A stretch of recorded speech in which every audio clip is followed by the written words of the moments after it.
And we're here today, tomorrow. Oh no, wait, shit, fuck. Oh my god, it's been a while, ladies and gentlemen. Here we go. Hi, I'm Alexi Pukanikin, and we're balling today, tomorrow, and maybe yesterday. At what cost? Welcome back, ladies and gentlemen. It's been a while. It's been a minute. It's been a second since we've recorded one of these, but it's all for a reason. I've been busy doing this, doing that, earning a little bit of cash. But we're back now and trying out a new setup, and a very exciting time to get back, ladies and gentlemen, because it's the season opener. And not only for the NFL, not only for a bunch of other sports and whatnot, when their season has already started. Maybe that doesn't make too many sense. But anyways, we are back also because this is the season opener for the 2023 to 2024 Ballin at what cost season. Okay. There's a level of dedication that's going to be involved with these episodes now, with this podcast and all the content that comes with it. As you can see, we're going to try to evolve and keep on improving from week to week, month to month, episode to episode, clip to clip, sporting event to sporting event. And we're going to build this up nice and slowly and strategically. And oh my goodness, is it a good time to start then right now? Because it is the 7th of September, 2023. And it's T minus, let's just round a little bit, 8 more hours. So one more sleep away until the first NFL regular season game starts. The Lions versus the Chiefs is going down on Thursday Night Football, which is at 3 a.m. in the morning here in Finnish time. But good news for me, I got an early morning flight over to Amsterdam to go have myself one more leisure weekend, holiday, before we kick off into the nice grind and hustle, like my boy Vinny likes to say. But because of that, obviously, early morning flight, bam, I'm gonna have to wake up real early for the flight. So maybe gonna miss out the first quarter, but otherwise I'm gonna be able to catch the first game of the season, which I'm excited about, because it's a great matchup. It's it just kicks off everything, and then a couple of days after that, we got Scott Hansen going on Red Zone, 7 hours of commercial-free football. It's just, there's just things in life that can't get better. And I rarely would I make that statement, because I'm almost always about improving, taking another step, just like always reflecting. But to be honest, when it comes to the NFL and when it comes to these sporting events that I'm about to talk about right now, it doesn't get better than this. It doesn't get better than this, ladies and gentlemen. So, for the next up until February, like let's just say halfway through February. Let's just say, okay, from now until February, Mondays, Thursdays, and Sundays are holy days. They're the holy days for me, okay? We got to praise Allah. We got to praise the Lord. We got to praise Scott Hansen and Roger Goodell and all the script writers and all the athletes and every moving part of the NFL, because it's the holy days, okay? This show is about to get on the road, and it ain't stopping till February, okay? And these fucking awesome human beings are going to keep that ball rolling until then, and I'm going to be one excited supporter all throughout the season. Okay, bam. Let's just kick it off. Let's just give you a little taste, okay? Because some shit went down last season. Some stuff definitely went down last season. Last season was definitely one of those, from my perspective, it was a very exciting season. Of course, there's always the top dogs, but then there were some new up and comers, right? But let me just get into this, okay? So just the main point of last season: Chiefs won their second Super Bowl with Patrick Mahomes, right? And what else is there to say about Patrick Mahomes, Andy Reid, and the whole Chiefs team? Tyreek Hill wasn't on the Chiefs anymore last season, and they were still able to win without a superstar wide receiver.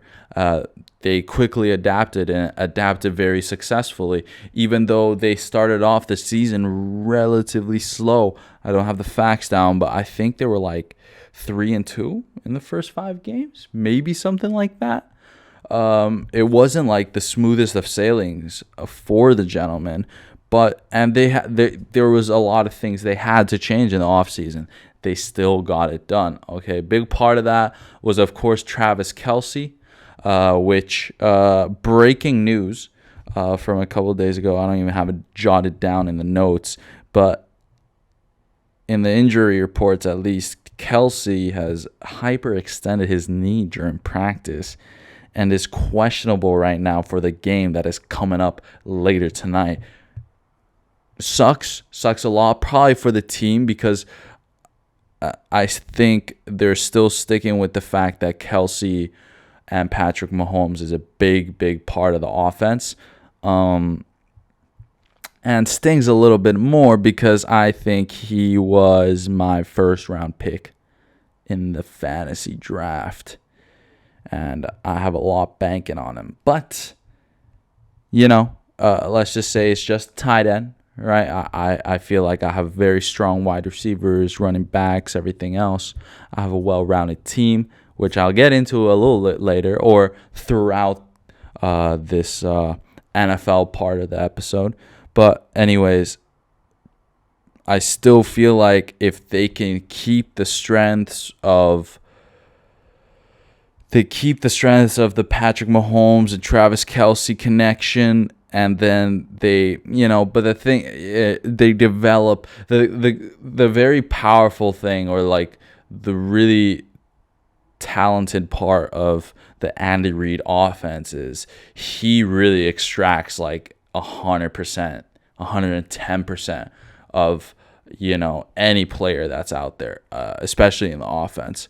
Now people are saying, okay, there's these like no name like wide receivers and running backs and whatnot, but I really feel like Andy Reid is at such a high level when it comes to being the head coach that he's gonna have some plays that the defense are gonna have a lot of trouble dealing with. And maybe we see a back-to-back win finally for the Super Bowl for the Chiefs. They've never gone back-to-back. At least winning, they've gone back-to-back to the Super Bowl, but they haven't won back-to-back yet. So this is another restart. They get to give it another try, and let's just see if they are successful with that. They are still one of the favorites. They are still one of the top dogs. And, let's see, dude. Let's see what they get done.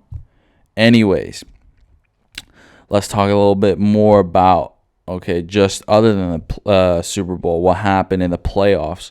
So, Bills, Bengals, Jaguars, and Chiefs were the division winners in the AFC. Bills, they had very, very solid.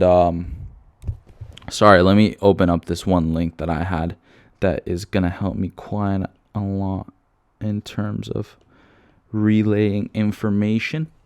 The Bills were strong, man. Dude, they had a very legitimate defense on top of the fact that Josh Allen was on fire and Stephon Diggs was also right up there, probably top 3 wide receivers last season. So that was just, a fucking problem to deal with. It was absolutely not the easiest to try to get a win over those guys. So that was the AFC East. Let's just see. Sorry, ladies and gentlemen, I'm a little rusty. You can notice the rust in me. Okay, yeah, Bills have that. Man, Bills were just scary. To be honest, I honestly thought Bills were going to go, real far. I honestly thought they were just going to, straight up win the thing because of the defense. I swear, every time I watch a Bills game, I noticed that it was honestly the biggest plays were the defensive plays. Of course, every now and then you had Josh Allen with his rushing yards were pretty damn impressive last season. And then on top of the fact that he can always throw it out to Stephon Diggs if he is open, which he was most of the time. But I honestly thought Bills were gonna go real far. But Bills kind of have it's building up to be a little bit like they struggle when it comes to going deep into the playoffs, right? So sorry, ladies and gentlemen, I'm struggling with and then they ended up getting taken out by the Bengals in the divisional round. So that was the Bills last season. Bengals, going on to the Bengals, they were the AFC North division winners. The second were Baltimore Ravens, but win-loss record-wise, Bengals were up there. And Bengals had a rough start last season. They had a real rough start. Their offensive line was struggling an incredible amount. And, the first, dude, were they 1-3 or something like that? I swear they were something real crazy to begin with. And it was just because the offensive line couldn't protect Joe Burrow long enough for him to make a play. But, having that rough of a start and then still ending up 12-4, it just shows you Bengals really do have a solid foundation to work on. There might be some, or at least last season, there might have been some kinks that they had to work out real quick and figure out. But otherwise, if we're looking at the season overall, they were real damn solid. And it's the Bengals have this real, at least in terms of the offensive core, they just have this young, real energetic offensive core that kind of feel indestructible. Joe Burrow, he's already pretty much worst case scenario has already happened to him, and he only got better. The Jamar Chase, Joe Mixon, freaking Tyler Higgins. I have Higgins. I should know this. Please don't. Yeah. Just they're all super young. They're full of energy. They're only building it stronger, I think, in the Bengals. And they haven't even had that long of a time to really build it, in terms of the offense and the defenses as well. So I feel like they're only going to improve this season. But okay, I'm getting a little too caught off guard with these predictions. I just want to recap real quick. See, this is the rust, okay, but we're going to get through it. Jaguars. We're just going to jump straight to Jaguars. Jaguars were the winners of the AFC South. However, the AFC South was definitely the weakest division out of the whole entire AFC. Just to give you a perspective, Jaguars had a record of 9-8, and they won the division. So that just gives you a little perspective of how things went. Although I think Jaguars had just a few too many holes in their game that they were losing when they should have won. Because the games that they did win were spectacular. Trevor Lawrence really showed out last season and showed everyone why he's worthy of the first round pick, first overall pick, right? And in terms of the young wide receivers there, I think they were showing out as well. Marvin Jones, not Zay Flowers. Zay Flowers is a rookie in Ravens. Zay, was it Zay Jones as well? I'm sorry, there's a lot of names. I apologize. I am a little tired. I am a little rusty, but we're going to fucking do this, okay? Ladies and gentlemen, we're going to do this. But yeah, Jaguars, I think they're only going to get stronger. But that's for a little bit later in the podcast. Stop with the freaking predictions, Alexi. Maybe my bullet points were just a little weak this time. And then Chiefs, of course, they were the division winners of the AFC West. And, I already talked about the Chiefs. But going on to the NFC, Eagles were the winners of the NFC East. And the NFC East was one of the most stacked divisions in the whole entire league last season. It was just a constant battle of who is the top dog out of all of them. And it was really exciting to watch, but Eagles pull it out. And, I think at the end of the day, Eagles clearly showed that there is a reason why they were still better than the other teams. Although in the division, although the other teams in the division were far from being bad at all, they were really, really strong teams as well. But Eagles, they made it to the Super Bowl, so they're pretty damn solid, right? Jalen Hurts, A.J. Brown, and Devontae Smith. Crazy defense as well. And on top, Jason Kelsey is the Santa, They got a lot. They were pretty damn successful last season. They were just one small step away from taking it all. But Vikings. The Vikings were the winners of the NFC North. Kirk Cousins definitely had a standout year, but that is just because there is a new superstar in the league, and his name is Justin Jefferson. Most likely going to be a freaking legendary wide receiver.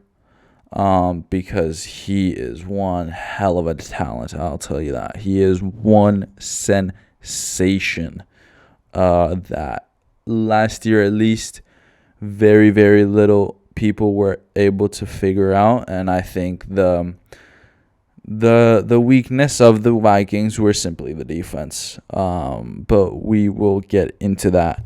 Buccaneers were the winners of the NFC South. However, the NFC South as well, they were not necessarily the worst division. However, they were very, very equal and very mid. They weren't, no team in the NFC South had a winning record. So, Tom Brady tried his best, but he was just trying his best with what he had. Well, he was just trying to deal with the situation. Um, and finally, the 49ers were the winners of the NFC West. And my goodness, do they have a strong, dominant defense, on top of the fact that they have some big offensive names, and their offense was very legitimate considering they had quite of a messy season when it came to the quarterback position. So, it went from Jimmy G. Oh, okay, no, it started with Trey Lance, and then he got freaking, leg got fucking just ripped apart. Then it went to Jimmy G. Then it went to Brock Purdy, and then wasn't it between Brock Purdy and fucking Jimmy G or something like that? But Brock Purdy ended up kind of showing out, and at least the looks of it, he proved that he's kind of the new kid in town, and the 49ers could put a lot of trust and faith in him. So that was the last season, yo. Real quick, too, just to mention, because these are teams that were close but no cigar in terms of the postseason or the playoffs. Dolphins, Ravens, and Chargers made the wild card from the AFC. Dolphins, Tua was doing really well with Waddle and Tyreek Hill. Ravens, Lamar Jackson Jr. was doing the best he can with what he had. And Chargers, Justin Herbert was doing the best he can with what he had. And Cowboys, Giants, and Seahawks made the wild card from the NFC. So Cowboys, Prescott was, with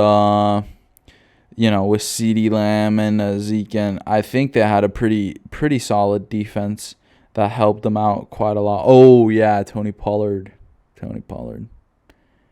really good, really good running back. Giants did a really good job. They were freaking really good at running. Daniel Jones was doing pretty damn well last season. And then the Seahawks made it with Geno Smith comeback player of the year.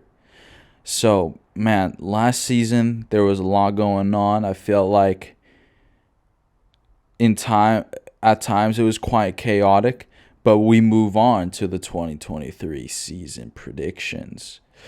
Because first off, we're going to start off with a little AFC East prediction. And I'm going to go division by division, and I'm just going to call out what I predict are going to be the standings in terms of seeding, and give you a little brief reason why I think that way. So I think this season, the AFC East is going to end with the Jets being the division winners, the Bills being second, third is Dolphins, and fourth is the Patriots. I'm not going to lie, very similar to last season, the division is pretty damn stacked. I think in each team there is an area that is very, very solid. But like especially defensively really solid. I think Dolphins might be the weakest ones defensively, but overall they're very, very solid. I think the deal breaker of how well this division shapes out is how strong the offense is. And right now, I personally think that the Jets are going to have a stronger offense than the Bills. I personally think that Diggs and Josh Allen, I know that, if we're just saying, superstar players.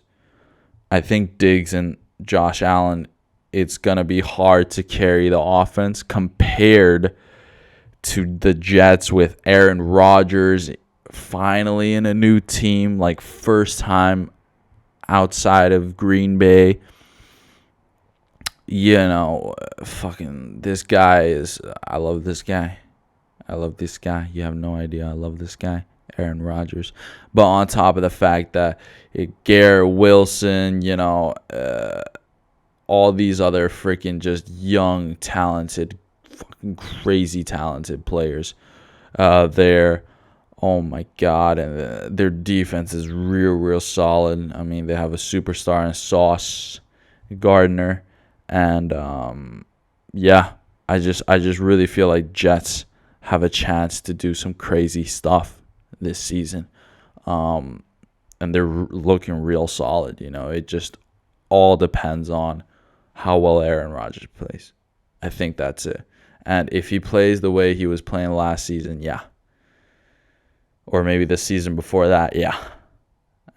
Or the way he's been playing his whole career, let's just say that. Then yeah, I think they're going to be winning. I think Dolphins, it's going to be, I feel like, yeah, you can depend on Waddle and Tyreek Hill, but I think you also just need to strengthen everything else. And like I said, I think out of this division, they have the weakest defense. So I hope that they, just improve on those little chinks in the armor. And then I think, Dolphins will do pretty fine as well. Same as the Patriots, man. The Patriots offense is just not looking super strong compared to all the other three. But Patriots defense has always been really solid. They still have Bill Belichick there as the head coach, arguably the best coach of the modern era. Man, they paid Juju Smith-Schuster to get there. But I think Juju Smith-Schuster is freaking injured as hell. Like, I think there's a chance that Juju might not even play or something. And they got Ezekiel Elliott from Cowboys, but, not putting any athlete down there. They're always working tough, giving their all. But I just think that now it's a little bit more towards the back end of Ezekiel Elliott's career. But, of course, please do prove me wrong, and I will be a huge supporter if you do. And on top of the fact that, man, who the hell is their quarterback? I know Mac Jones is still there. Who's the other guy? I don't know. Do they have a black quarterback? They might have a black quarterback. Okay, but that's just my take on that AFC East.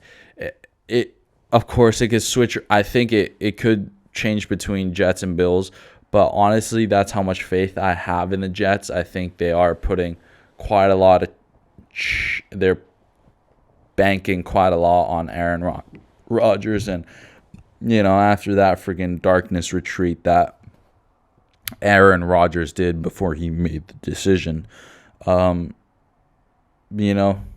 I believe him. I believe that he actually went into a dark room and thought about shit like real deep, and then he was like 110% comfortable with the decision he made, and he's pretty damn positive about this decision that he did make and this change that he made. So I think just because of that, I mean, especially the quarterback position, it's quite a lot to do with the mental and everything else like that. I think Aaron Rodgers will have no problem adapting to a new young team. AFC North. Let me just see how deep I am. Oh, yeah, we're chilling. AFC North. We might have to go a little bit faster, but we're still chilling. AFC North. Okay, these are my predictions.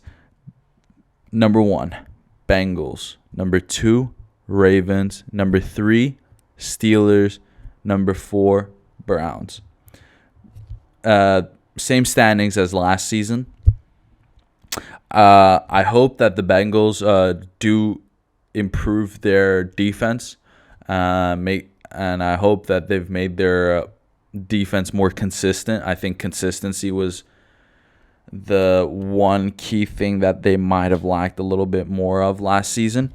And otherwise,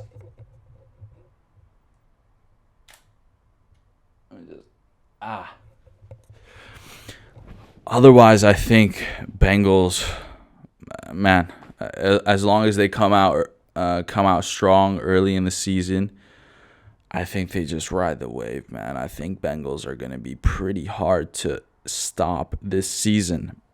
However, Ravens, I think Ravens have have a big chance on improving a big amount as well.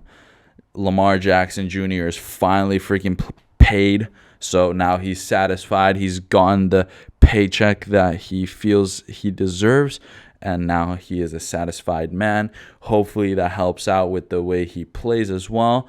And he is still just a top talent, truly sensational quarterback, almost game-changing, right? And just now he's got a couple more pieces, especially with his offense, right? Zay Flowers, probably the highest touted offensive rookie this season. They got a hand on this guy. And then on top of the fact that they were able to get Odell Beckham Jr.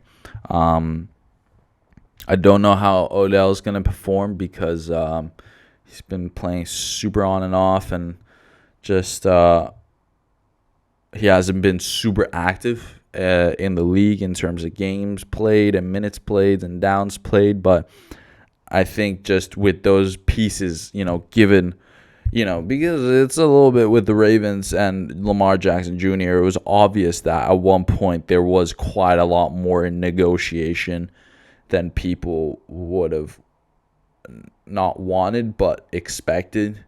It, most of the time it's pretty simple. It's like, hey, you paying me or not?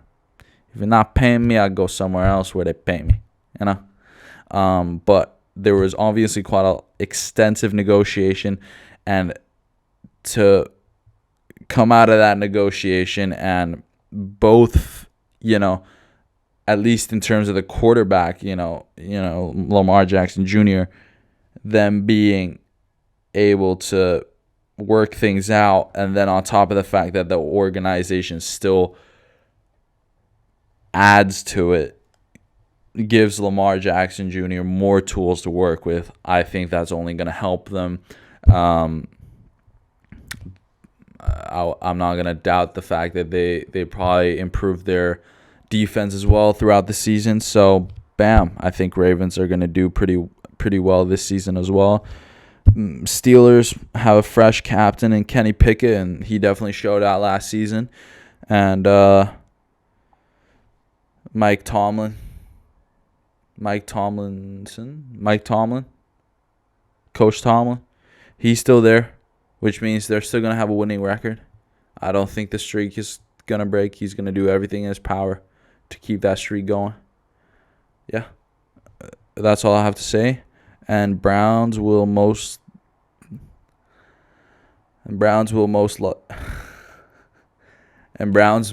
likely be brown puppies instead of brown big bulldogs, if you know what I'm saying.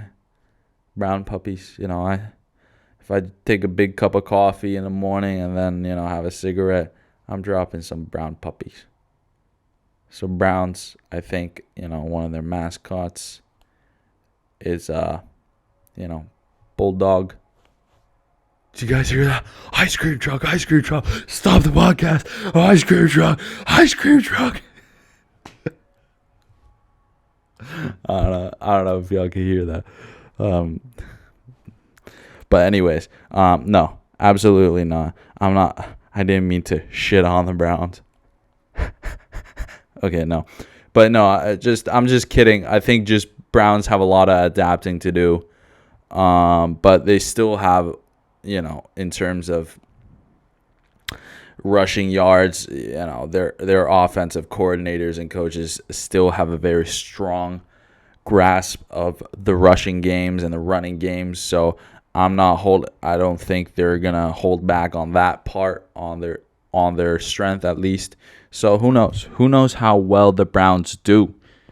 But that's the AFC North predictions. AFC South, I have Jaguars coming in first, Titans coming in second, Texans coming in third, and the Colts coming in fourth. Now, I still believe that as a whole, the AFC South is not going to be the strongest division out there. But however, I think Jaguars will definitely be. I do think they'll be dominating the division. I think they're only going to build on their strengths and they're only going to improve on their weaknesses. To keep it that simple. Trevor Lawrence has a lot of talent, and I feel like now they really believe that they have something to build on, and they're only going to keep on stacking up the roster, the skill, the knowledge, the plays, everything like that. Titans, Colts, and Texans, I honestly don't have much to say. Unless if DeAndre Hopkins and Titans goes crazy with Tannehill, then maybe Titans do something crazy and Derrick Henry still is dominant. Then yes, Titans I think could kind of do well. Have a winning record. Last season they were 7-10. So let's just say if they won a couple games, maybe they would have had a winning season. But yeah, we'll have to see. We'll have to see. I have DeAndre Hopkins as one of my benched wide receivers, and I fully have the faith that he could do some crazy stuff because I think he is really, really one of the very talented and very durable wide receivers. He was doing really well in Texans for those years, and then even when he went to Cardinals with Kyler Murray, he was making big plays. So I do think he is very consistent when it comes to that. Yeah, and actually I skipped out on a couple calls here. But in terms of AFC, okay. Let's just keep on going with the predictions, and then I'll give you a little insight on the fantasy world of things. AFC West, I have the Broncos coming in first, the Broncos coming in second, the Broncos coming in third, and the Broncos coming in fourth because Broncos country. Let's ride. You know me, man. You know me. I'm a big fan of all of them. Okay? I'm a big fan of what they got going on there. But let's just get a little realistic, okay? Let's just get a little realistic here. That was a little joke there. If you know, you know. But this is the actual prediction. I have first coming in is Chiefs, second Chargers, third is Broncos, and fourth is Raiders. And to be honest, I have a feeling that the AFC West could be a pretty damn strong division. Chiefs, they're top dogs. They're still there. Chargers, I think they're only going to improve. And Broncos, they're only improving as well. Broncos were able to get Sean Payton, fucking really, really great coach, one of the best coaches also in the modern era. Won a couple with Drew Brees, with New Orleans and the Saints. And then now he's fresh. Was he in college? I forget. Maybe he was just on holiday looking at all the options. But now he's ended up in Broncos. Freaking, Denver, they're winning. You know what I'm saying? Like, they won, at least in terms of the NBA. Why can't they win, in terms of the NFL? I believe it.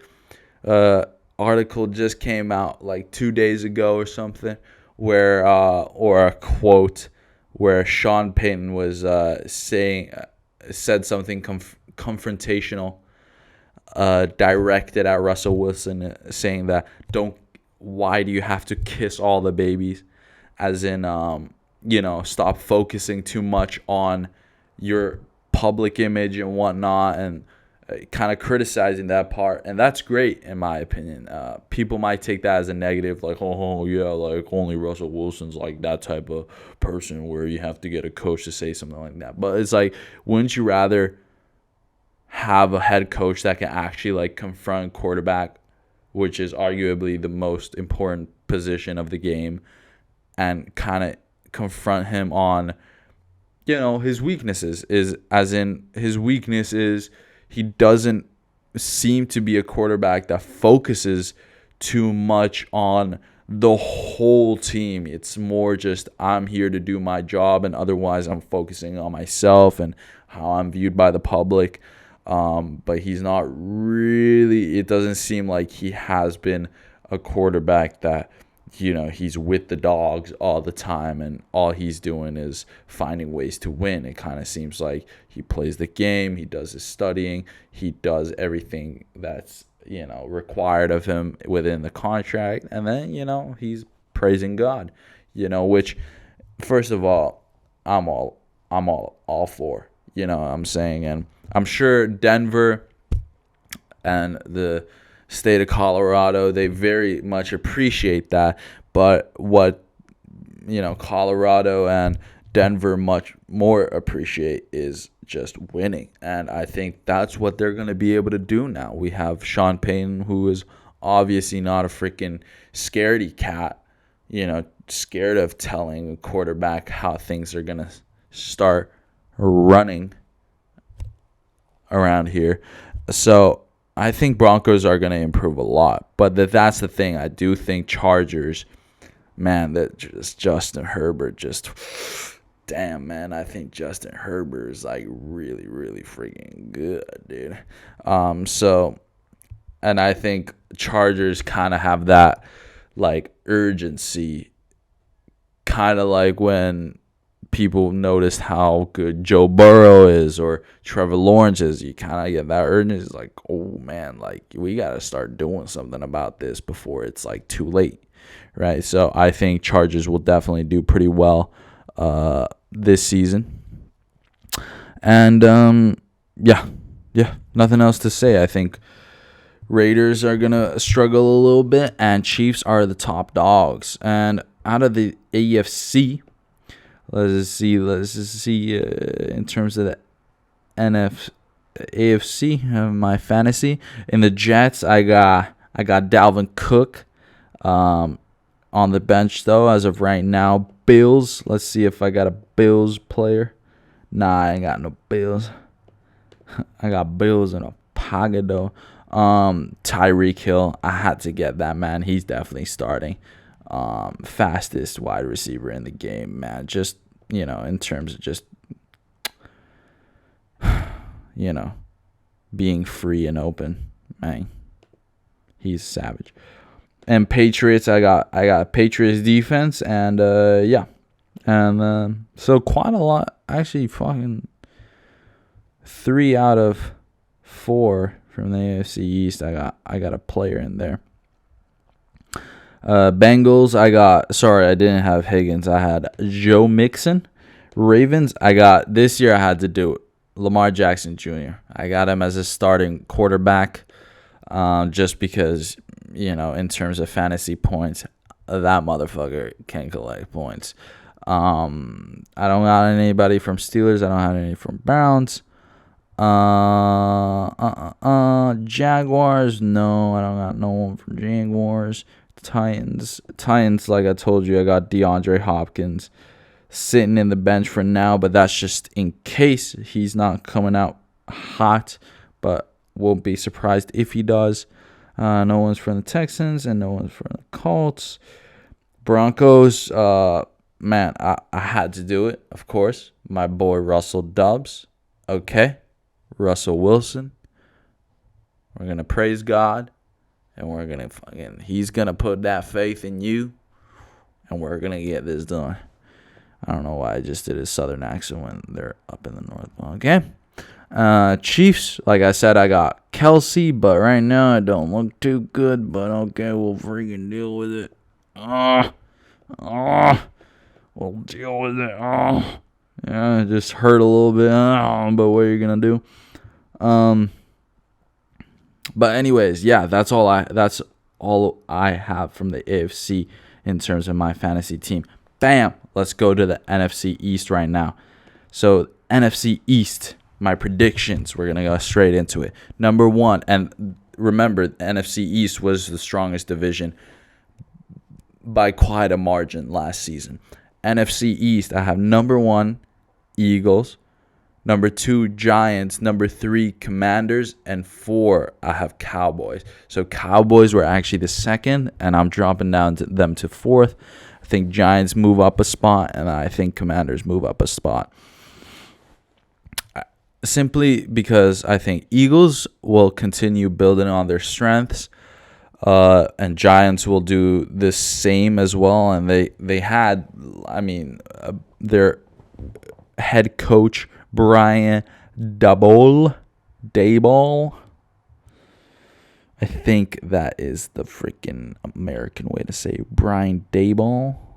Daboll. Daboll. He got the award for Coach of the Season last year, or Coach of the Year, Coach of the Season, however you want to put it. And he is a brilliant coach, so I think they're only going to build on top of that.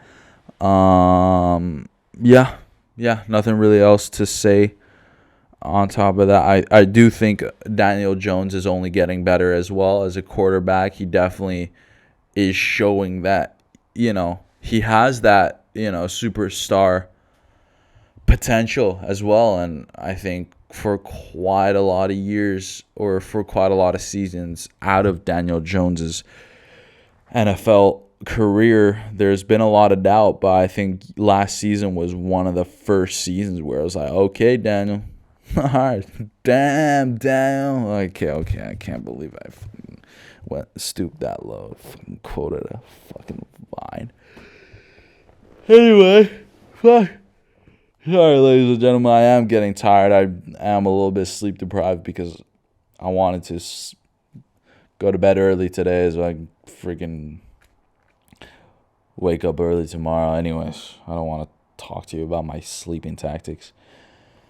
But yeah, I think Giants are only going to improve on their strengths. Giants were bam. Let's see. Yeah, Giants were 9-7 last season. I think they're gonna do much better than that this season. And third is Commanders, and not anything particular with the Commanders. However, I just think that unless if they start Taylor Heineke. If they start Taylor Heineke, then they're probably going to go to the Super Bowl and probably going to win it all because Taylor Heineke is a zygote. But no, I think it's just because I feel like the Cowboys are going to struggle quite a lot this season. They were 12-5 last season, and I don't see a world where they're going to be 12-5 or better this season. I think maybe like Tony Pollard, CeeDee Lamb in terms of the offense, like like two men can't carry the freaking offense, right? So we'll see. We'll have to see. We'll see if Dak Prescott still got that dog in him and whatnot, but otherwise, I would almost put Commanders on top of the Cowboys. In terms of fantasy, I got Devontae Smith right now, currently sitting on my bench, I think, just in case. We're going to see how much he gets played. I'm not doubting Devontae Smith's talents at all. I'm just more seeing how much are they playing A.J. Brown compared to Devontae Smith. But it's looking pretty promising. So we'll see. We'll see. I probably will put him on the starting roster pretty damn soon. And Giants, I got Saquon Barkley, bro. I got Saquon ready to run it up. And then if I had the balls to draft 3 quarterbacks, well, I mean, I would have drafted Taylor Heineke, but roster spots are limited. Couldn't do it this year. Maybe next year, or maybe let's see what happens, you know. But seriously, Taylor Heineke, what a savage. NFC North.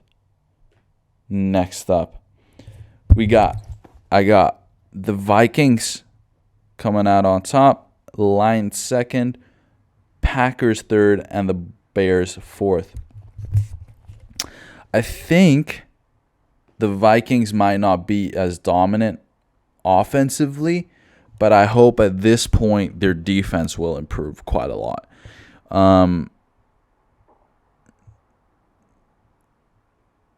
That's just because I feel like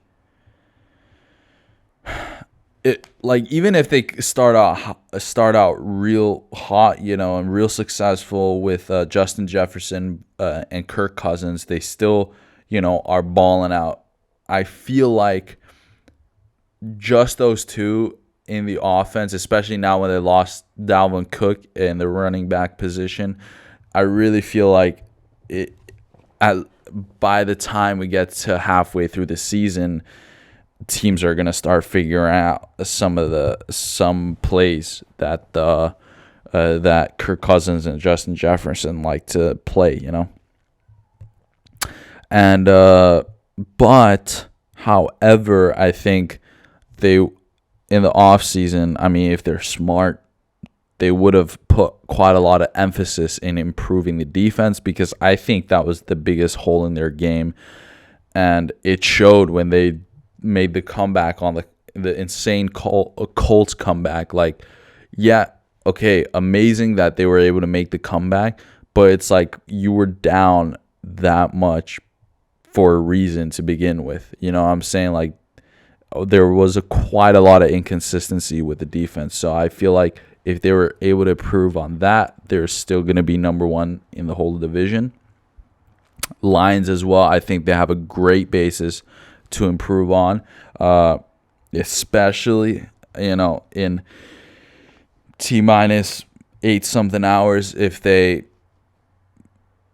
upset the Chiefs, then yeah, it's looking real scary, and it's looking real promising for the Detroit Lions. So yeah, man, I'm not doubting Dan Campbell at all. And I also think that Jared Goff's best years are like only ahead of him. So yeah, I really do think that they're going to be doing pretty damn well this season. They got a lot of energy, a lot of authentic football, do everything to win energy, and yeah, I think they're just going to get more consistent this season. You know, Bears have a strong offense to build on, and I can see them improving quite a lot on all aspects of their team and roster.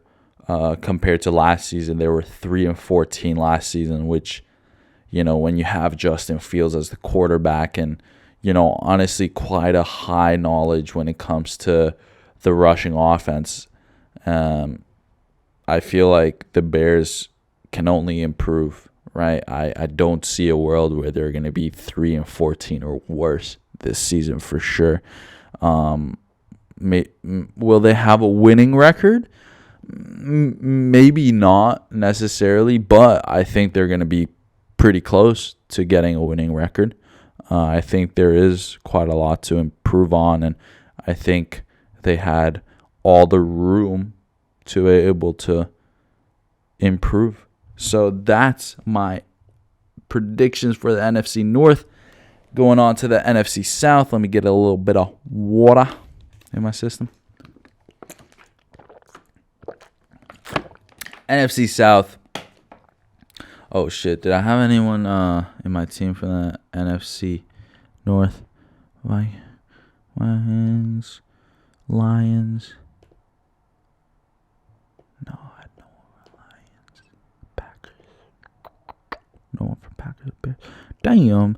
No one for the NFC North. Damn. Okay. Whatever. We move on. NFC South. All right. Here's my predictions. All right. Here we go. Bam. Number 1, Saints. Number 2, Buccaneers. Number 3, Falcons. Number 4, Panthers. If Saints improve on their, have improved, if they've just improved on consistency within their offense, they will be top of the division, in my opinion. They already had, really strong offensive, parts, but if they could just piece it together better, make sure that freaking offensive tower holds up a little bit stronger, right? I think they will be top of the division for sure.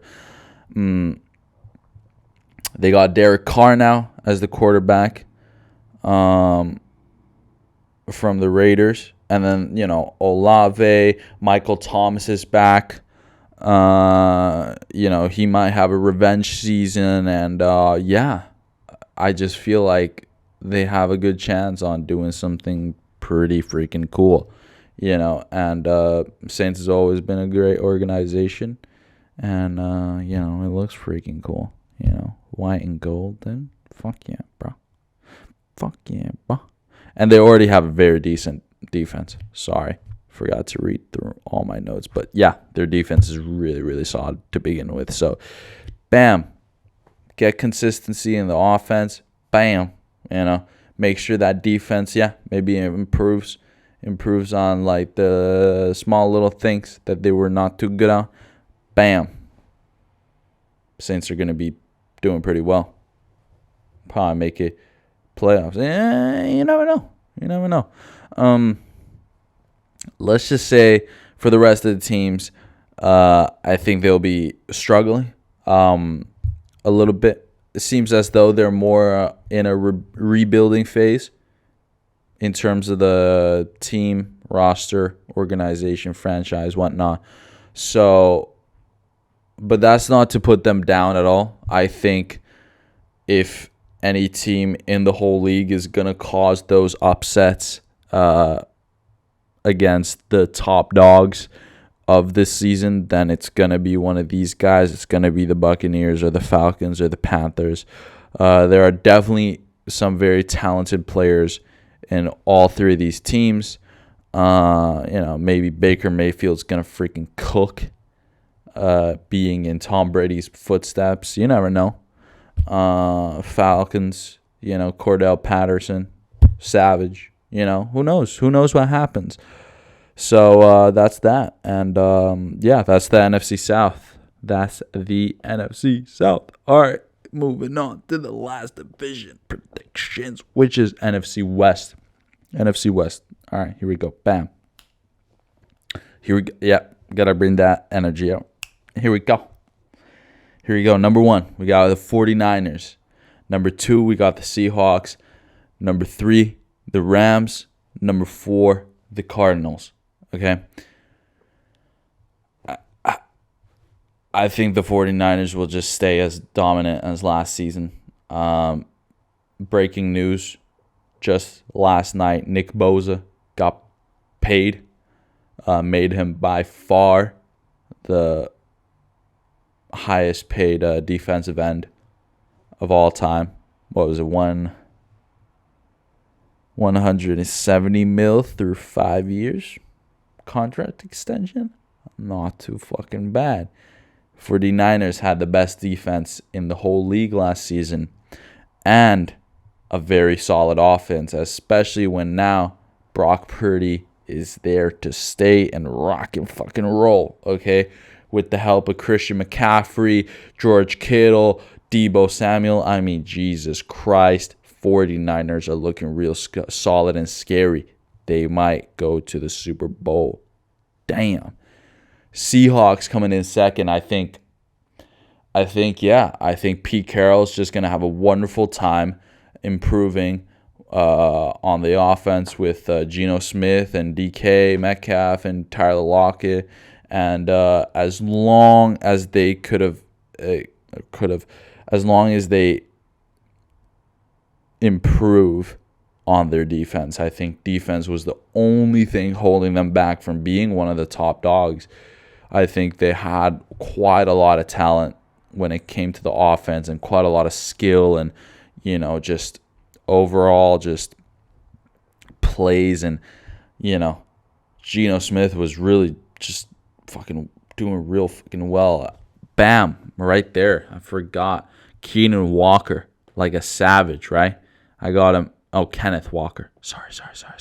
Kenneth Walker. I got that guy. Starting roster, right? Because Kenneth Walker was doing real well last season as well in the offense. So I just think Seahawks, very solid chance to do something amazing this season. And, man, it's just, yeah. I think that's that. Like, I think they're only going to improve. Like, if their defense got better, then the whole team got better.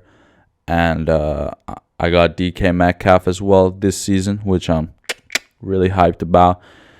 Physically, probably the most freaking talented wide receiver there is right now. So, yeah, and I almost feel like he hasn't reached anywhere near his potential yet. Seriously, I think there's still so much to get out of him, and he's just slowly working his way up there. And like, seriously, because like I think he has the potential to be on the same level as like Justin Jefferson and Stephon Diggs, right? I think it's just because he's sharing snaps still with Tyler Lockett. Pete Carroll likes that, and I mean, I have nothing against that. I mean, in fantasy points terms, I do, but still, I think, as everything evolves, DK Metcalf is at the end of the day younger than Tyler Lockett. I think slowly it might just start heading towards one direction than the other. So yeah, man, Seahawks, they have a fucking good, solid potential to do something really well, especially if they improve their defense drastically. But that's all my division predictions for the upcoming season of the NFL. And if we're just going to get down to the straight up nitty gritty of things, and, because I do got a lot of balls, I can make these statements, and take the repercussions, I think that was the wrong use of fucking word. I can still take it up the chin, let's just say, if I get these wrong. Predicted Super Bowl winner for the 2023 season. Go with my gut. My gut tells me that the Bengals are going to win. I think Bengals, the fact that they got a taste of Super Bowl and they weren't able to do it, and I think that if they can, yeah, that's all I'm going to say. Yeah, I think that's all I'm going to say. Yeah.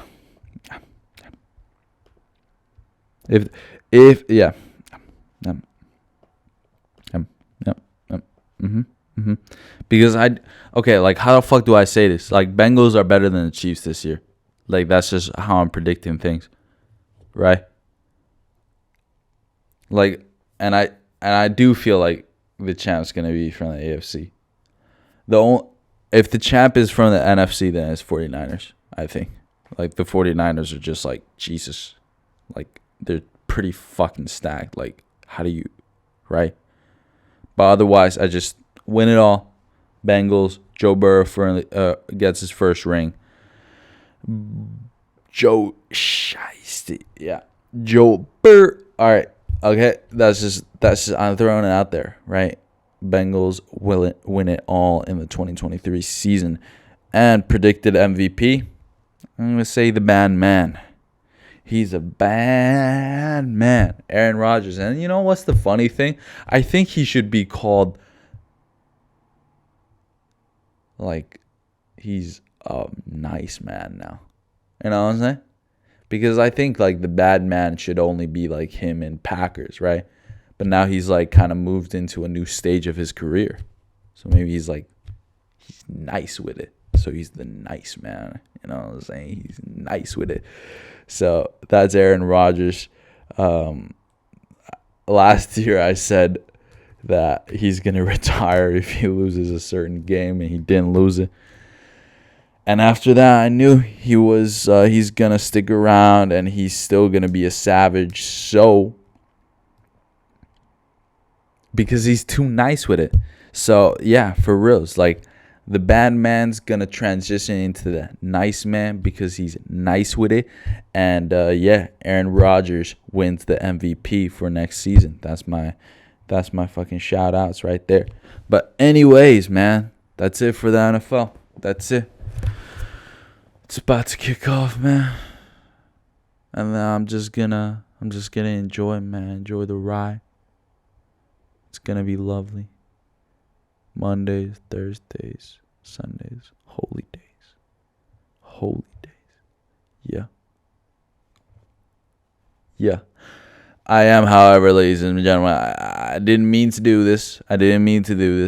But it's just like I'm gonna be in Amsterdam still on Sunday. So I don't want to be antisocial, you know. I don't want to travel to another country and not do stuff in that country. So there is a chance that I'm not going to be watching Sunday Night Football live. I think I will watch the first, like, quarter of Red Zone, though.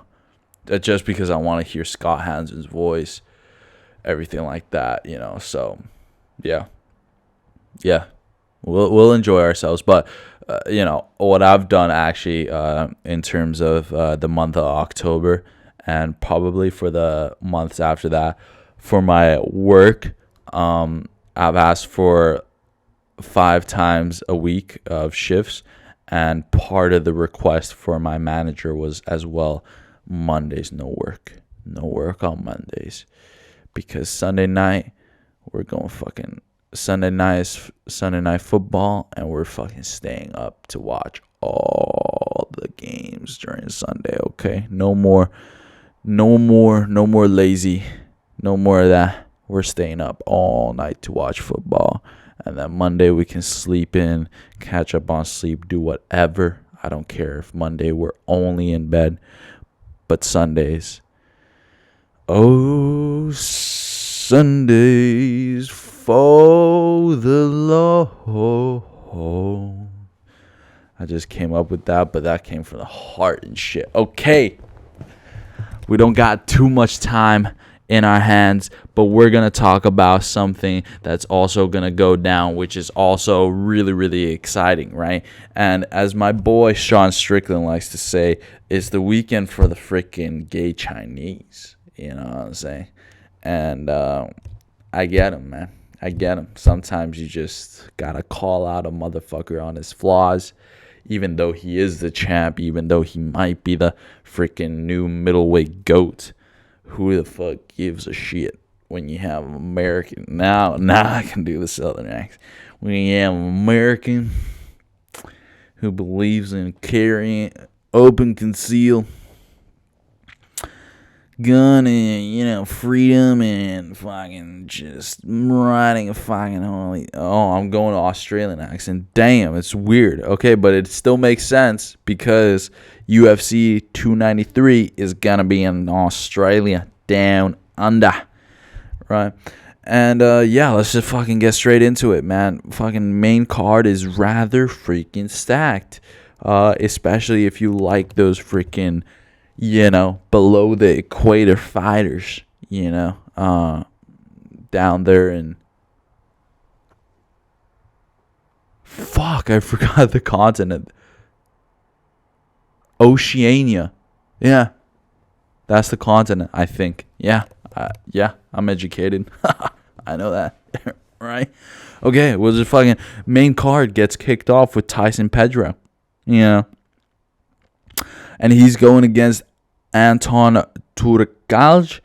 And the Anton guy was Swedish guy, the little white boy. I actually talked about him quite a long time ago, but I kind of roasted this guy, but not to be on some like negative shit. But dude, have you seen Tyson Pedro? Dude, he looks fucking scary. This is a light heavyweight bout. Right now, the betting odds are completely equal. Although I really do think that Tyson Pedro is going to dominate this fight. I think Tyson Pedro has had a bit of an awkward UFC career so far, but I think this is when he actually finally catches the wave properly. Tyson Pedro is just so damn accurate and powerful when it comes to striking. And yeah, man, I just feel like Anton is going to get a little overwhelmed, man. He's going to get a little overwhelmed, and I really have nothing else to say. Anton is 0-2 so far in his whole UFC career. Tyson Pedro doesn't necessarily have that many wins. He's been a little on and off as well in terms of the UFC and how active he's been. But now I feel like he's finally in that position in the UFC where he could just improve and improve and improve and improve. So I think he's coming off of a loss too, but that was freaking decision loss. So who knows? I think Tyson Pedro just gotta switch on that killer mode and just go for the finish. And why not? Why not? I do not have anything against a Swedish white dude getting this shit kicked out of him by a fucking Maori. Next fight as well in the main card, another Maori, Justin Tafa versus Austin Lane, and it's a heavyweight bout.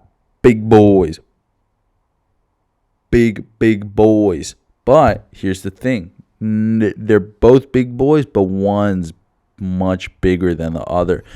This is, in terms of build, physical build, this is a very, very interesting matchup. We have a this could be very dangerous for Tafa because Austin Lane is lighter and longer. So Austin Lane could be the, faster opponent, Oh, shit. Damn, I think my little gimbal that I'm working on ran out of battery. Oh, man, am I freaking... Okay, ladies and gentlemen. Sometimes you gotta improvise, adapt, overcome, okay? So no video footage, but it's okay. We're not gonna be talking for a lot much longer. Could it be more fucking... entertaining if we do it in a fucking Australian accent? Maybe we'll just fucking keep it at that. So it's just fucking like, fucking. Okay, no, I can't do an Australian accent without saying fucking every 2 seconds.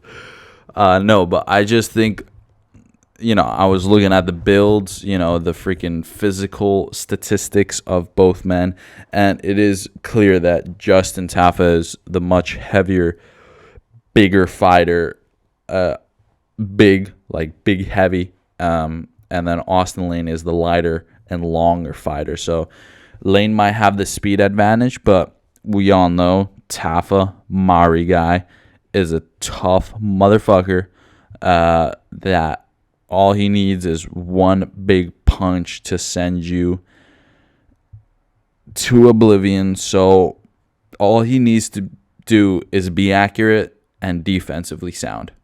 And Tafa should be able to get the win. Going on to the next fight. This next fight, I would be able to say quite a lot, but because of things that went down, I can't. Kai Kara France, who is my number one guy, was supposed to fight Manet Manel Kape in this fight. However, Kai France suffered a pretty serious concussion during training. So, not this time, but maybe next time.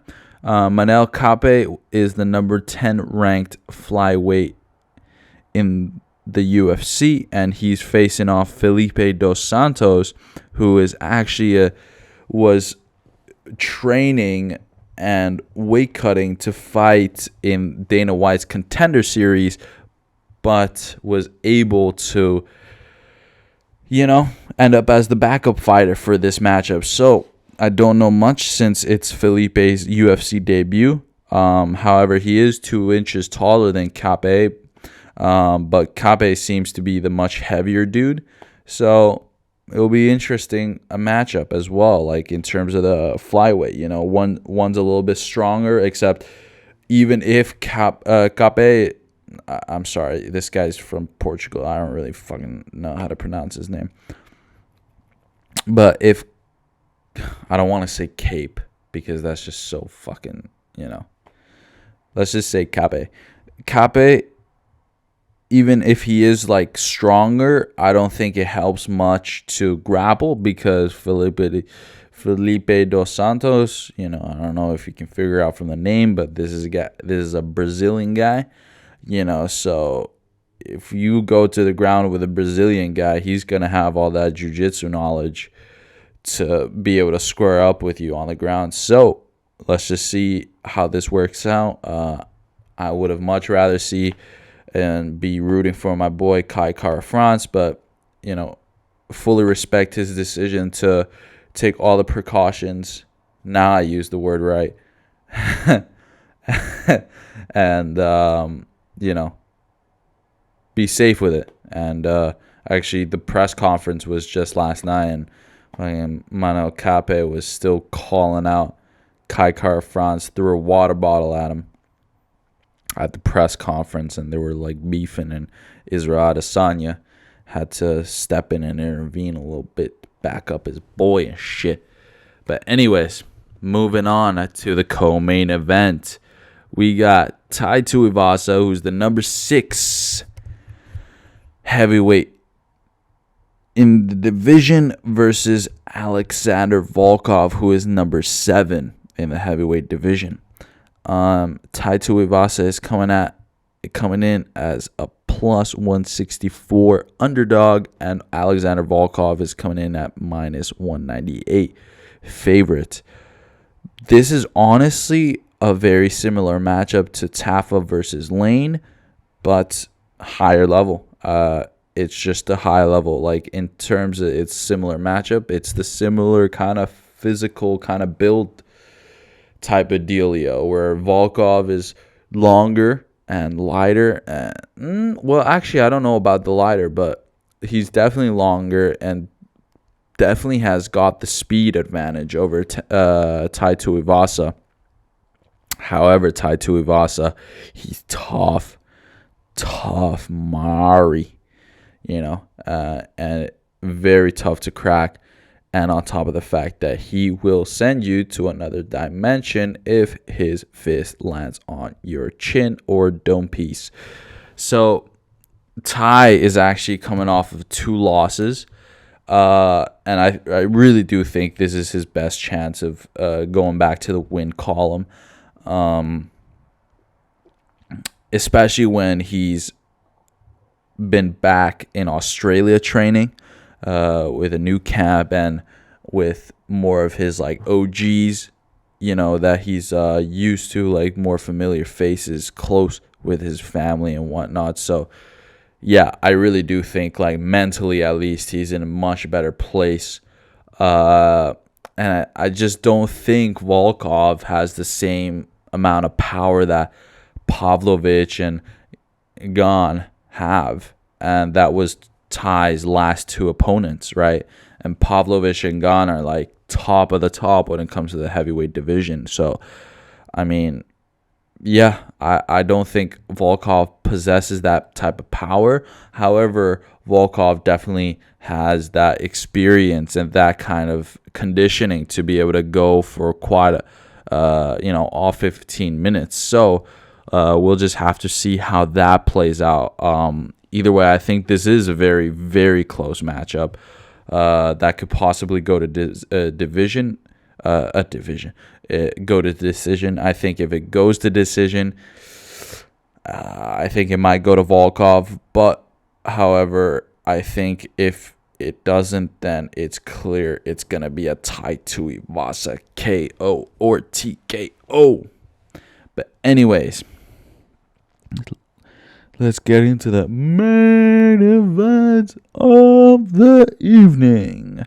So Israel Adesanya is the champion of the middleweight division, and this is a middleweight title bout defending against Sean Strickland, the number 5 middleweight in the UFC.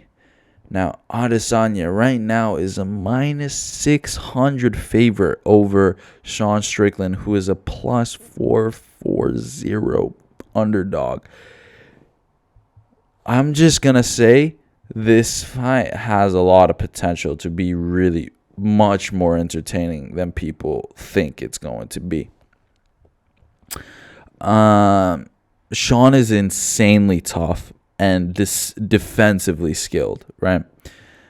And it's more based on this fight is going to be more based on if Sean will be offensively successful. I think defensively he ain't got no problem, and I think yes, Israel Adesanya is insanely accurate and precise, fucking pinpoint precision. But I think Sean has the skills to be able to defend from that. However, it's all about more just the ball's going to be in, Sean's court, if he can do anything in return. We are, however, getting to the point where Israel has or will very, very soon overtake Anderson Silva as the best middleweight fighter of all time. So, if I'm gonna, there is a very chance that this is an easy title defense for Israel. But I'm a fan of what Sean Strickland's about. I follow his YouTube. I follow his social media. I think there is a lot of values that I actually do respect out of him. Just, all the talk about, what it's like being a man and the fact that he is one of those guys that, for example, he on the interview with DC, it's like he just points out like kind of the flaws of Israel Adesanya. It's like, okay, like look at Israel, he's the champ, so he drives these cars and he's got this jewelry, but I mean, like in a sense that actually doesn't make a difference. It's the fact that Sean Strickland is this kind of like, he is like kind of like a normal human being that just chose to fight for a profession, do cage fighting for a profession, and it's very relatable. It's like kind of like a people's champ kind of thing. Not to downplay Israel Adesanya, because I do think Israel Adesanya has done a lot and is one of the more, like you can obviously still connect with him and he seems like a very decent dude, but Sean is like normal. He's just trying to make a buck, man. Do what he's passionate about, do what he's getting paid to do the best he can, and that's very relatable for a lot of people. And man, on top of the fact that I think he has quite a lot of comedic skill. I mean, he basically does like a stand-up fucking short special every time he goes for a pre-fight press conference. So it's just, man, Sean Strickland, he's an absolute savage as well. We'll see how this freaking plays out. But either way, I'm excited. And I do think, really, a lot of people are saying, yeah, Israel is going to knock him out in like the first 2 rounds and all that. Or it's just going to be like one of those kind of like very fucking, I'm trying to find the word, but like just fucking one of those kind of like, not much happens, kind of like trading back and forth kind of fights. But I do think this has a lot of, especially with Sean Strickland, this is his chance to make the big money. And he's always been very adamant that this is what he's here for. He's here for the money, for the biggest paycheck. Right? That's when he's been nice to Israel Adesanya. It's like, thank you, Izzy, for taking this fight, because like obviously you get paid a hell of a lot more when you take the championship like title fight. So I think Sean Strickland is gonna enter this new mode that he's like, yeah, dude, like if I fucking actually win this, like I'm gonna fucking make a lot of money. So I might as well put it all out there. And then if he does that, then Israel, is forced to respond with the same killer instinct. It's like, no, this is my belt. I'm fucking willing to die to defending it. So no, you're not taking my belt away. So I do think it's going to be real freaking entertaining. But listen, ladies and gentlemen, the energy is running low. The battery has died on the freaking camera and the tripod, and soon with me too. So ladies and gentlemen, I'm signing out. It's UFC 293 weekend and NFL kickoff weekend. I'm going to be enjoying every single minute of it while in Amsterdam with my friends, visiting a new country, seeing new sights, meeting new people. Man, I'm a man that can't complain about much right now. Okay, so I will see you next week, probably the same time. We'll do a little recap of what happened and if there's anything coming up, and there probably most definitely will. So, ladies and gentlemen, this is Ballin' Out What Cost 2023 season opener. I'm Alexi Pukaninkin, and we're ballin' at what cost. See ya.